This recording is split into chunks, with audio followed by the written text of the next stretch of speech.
Students, आज मैं लेके आया हूँ आपके लिए थर्ड पेपर जिसका नाम है भारतीय समाज और शिक्षा, उसकी यूनिट 5। इसका नाम है औपनिवेशिक काल में शिक्षा का इतिहास।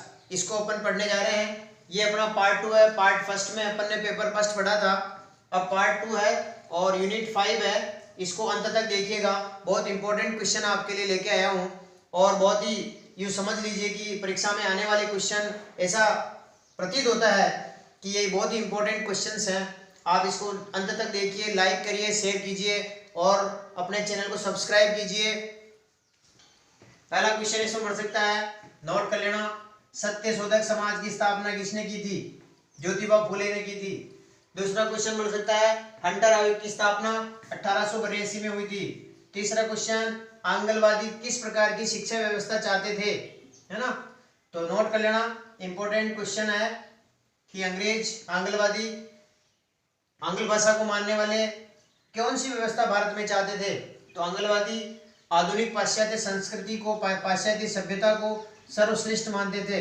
इसीलिए उनकी ये मान्यता थी कि शिक्षा के माध्यम से पाश्चात्य सोच को फैलाया जाए और भाषा का माध्यम उन्होंने अंग्रेजी रखने की ठान रखी थी, अंग्रेजी रखा। चौथा क्वेश्चन बन सकता है, इंपॉर्टेंट लगा लेना, नीचे की ओर रिसाव का सिद्धांत क्या है?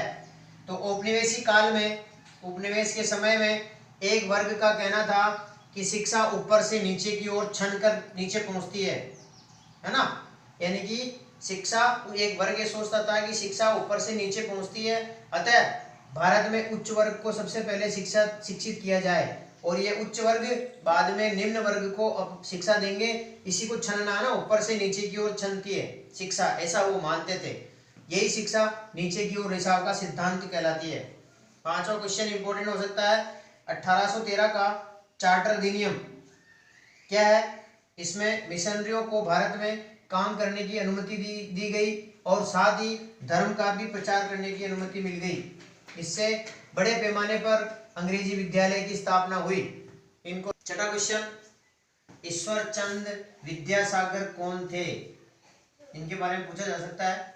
तो ये एक समाज सुधारक थे। इन्होंने पढ़ने और पढ़ाने के तौर तरीके व कॉलेज की व्यवस्था में कई तरह के सुधार किए थे, है ना? वे शिक्षा के ढांचे को आधुनिक मूल्यों के अनुरूप बनाना चाहते थे, है ना? वो कौन से? आधुनिक मूल्यों के अनुरूप शिक्षा के ढांचे को बनाना चाहते थे, ईश्वर चंद्र विद्यासागर। अगला क्वेश्चन इंपॉर्टेंट, हंटर आयोग ने शिक्षा के संबंध में कौन कौन से सुझाव दिए हैं? उन सुझावों का वर्णन कीजिएगा। हंटर आयोग नोट कर लेना। पहला, हाई स्कूल स्तर पर 2 प्रकार की शिक्षा हो। ऐसा बताया था कि हाई स्कूल स्तर पर 2 प्रकार की शिक्षा हो। पहली व्यवसायिक शिक्षा, व्यवसाय से संबंधित, और साहित्यिक शिक्षा। दूसरा, प्राथमिक स्तर पर तक विद्या का माध्यम स्थानीय भाषा हो। हंटर आयोग ने बताया कि प्राइमरी लेवल पर एजुकेशन का मीडियम स्थानीय भाषा में हो। तीसरा, शिक्षा के क्षेत्र में यदि कोई निजी प्रयास करता है, निजी विद्यालय खोलता है, तो उसके प्रयासों का स्वागत किया जाए। प्राथमिक स्तर पर शिक्षा का नियंत्रण जिला एवं, ये इंपॉर्टेंट है, उन्होंने कहा था, हंटर आयोग ने बताया था कि प्राथमिक स्तर पर शिक्षा का जो कंट्रोल है वो जिला बोर्ड या नगर बोर्ड को सौंप दिया जाए। अगला क्वेश्चन वेरी वेरी इंपॉर्टेंट, अंग्रेजी शासन से पूर्व, अंग्रेजी शासन से पहले भारत की शिक्षा व्यवस्था किस प्रकार की थी, उस पर प्रकाश डालिए। तो प्राचीन भारत में, प्राचीन से बात करते हैं अपन, वैदिक काल से ही, है ना? ऋषि मुनियों ने भारत की शिक्षा की समुचित व्यवस्था की। उस समय गुरुकुल हुआ करते थे, प्रारंभिक शिक्षा और उच्च शिक्षा, है ना? उस समय बालकों को शिक्षा घर पर ही दी जाती थी तथा गुरुकुल की स्थापना होती थी। बौद्धकालीन शिक्षा के केंद्र बौद्ध मठ हुआ करते थे। धार्मिक एवं लौकिक शिक्षा की व्यवस्था पूर्णतः भिक्षुओं के हाथ में थी। 2 भागों में व्यवस्थित थी, प्रारंभिक शिक्षा और उच्च शिक्षा। इसके पश्चात मध्यकालीन शिक्षा में धार्मिक शिक्षा पर बल दिया गया। मदरसों में उच्च शिक्षा केंद्र होते थे, मंदिरों, बौद्ध विहारों आदि शिक्षा के केंद्र होते थे। ये मध्यकालीन शिक्षा का है।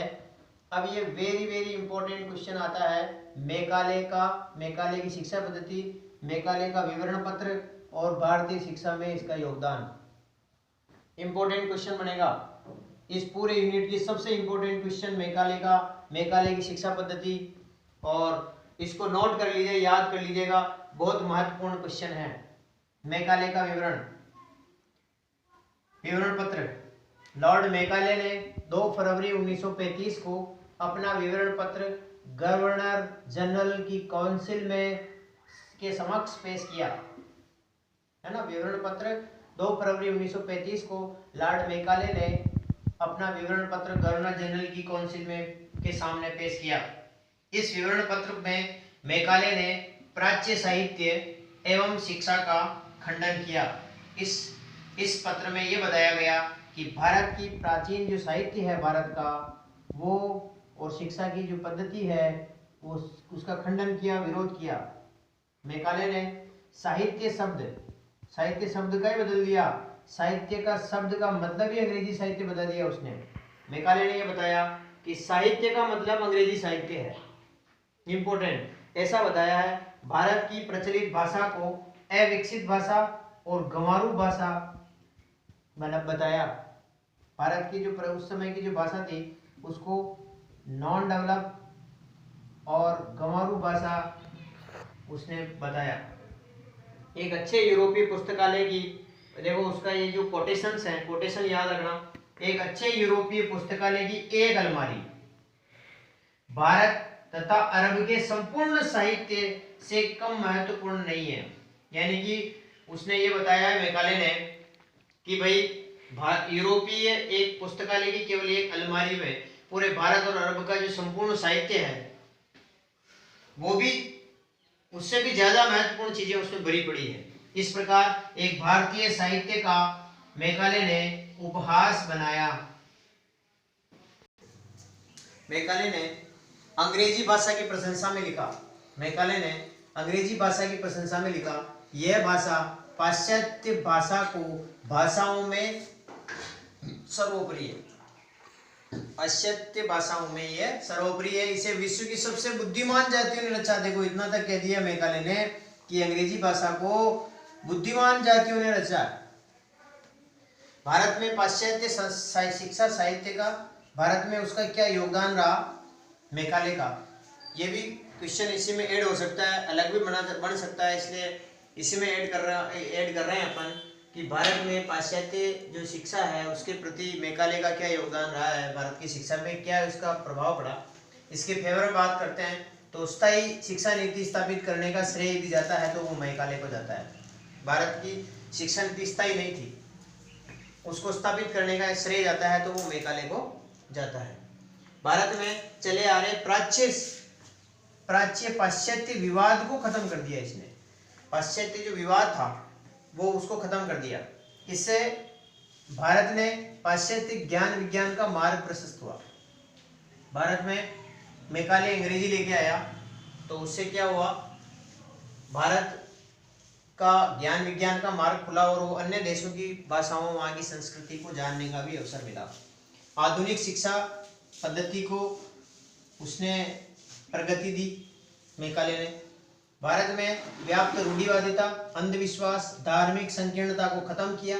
भारत में खूब रूढ़िवादी, अंधविश्वास, धार्मिक संकीर्णता थी, उसको खत्म किया मैकाले ने और एक आधुनिक पाश्चात्य ज्ञान भारत में दिलाया।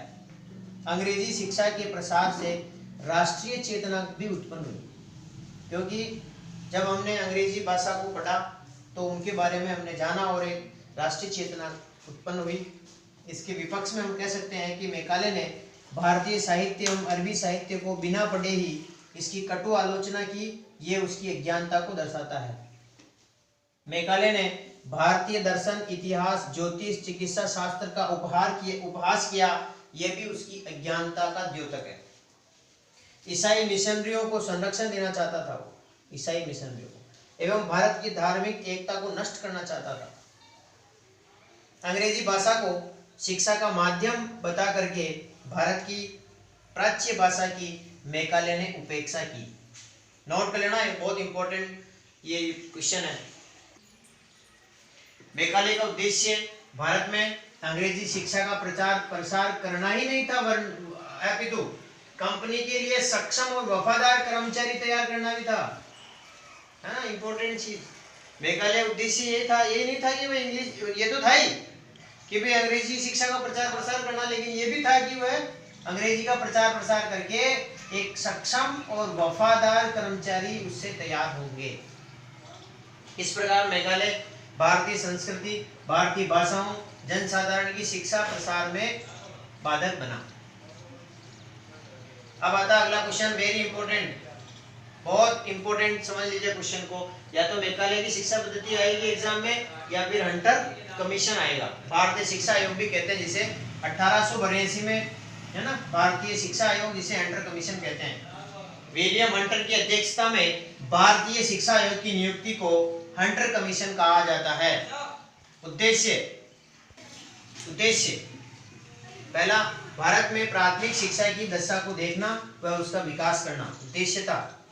दूसरा उद्देश्य था माध्यमिक शिक्षा का प्रसार किन साधनों से किया जावे, है ना भाई। इसके हंटर कमीशन का उद्देश्य था भारत में प्राथमिक शिक्षा की दशा को देखना और उसका विकास करना, माध्यमिक शिक्षा का प्रचार प्रसार करना और किन साधनों से किया जाए इसके बारे में विचार करना, शिक्षा व्यवस्था के प्रति सरकार की नीति तय करना।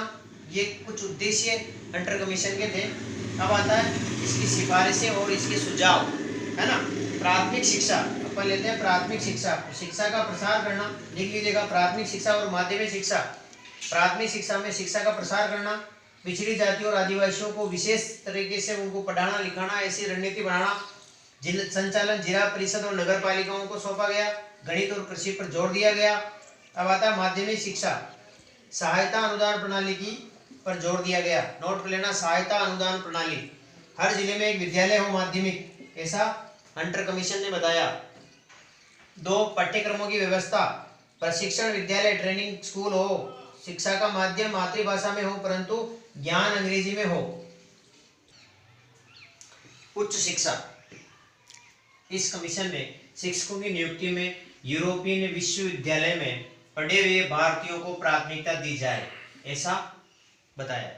सहायता अनुदान पर जोर दिया। पाठ्यक्रमों को छात्रों की रुचि के अनुसार बनाया जाए। नोट कर लेना, पाठ्यक्रम ऐसा बनाया जाए जो बच्चों की रुचि हो उसमें। सहायता अनुदान प्रणाली, इसमें परीक्षा फल के अनुसार वेतन दिया जाए, हैं, जैसा रिजल्ट रखे। विद्यालय की आवश्यकता व परिस्थिति को ध्यान में रखकर उसको सहायता दी जाए, अनुदान दिया जाए, उसको अनुदान दिया जाए। पुस्तकालय शिक्षण सामग्री हेतु अनुदान दिया जाए, ये इस कमीशन ने बताया है।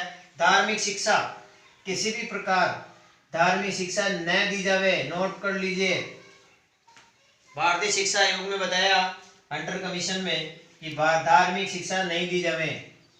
गैर सरकारी स्कूलों में धार्मिक शिक्षा दी जा सकती है, ये उसमें थोड़ी सी छूट दी गई।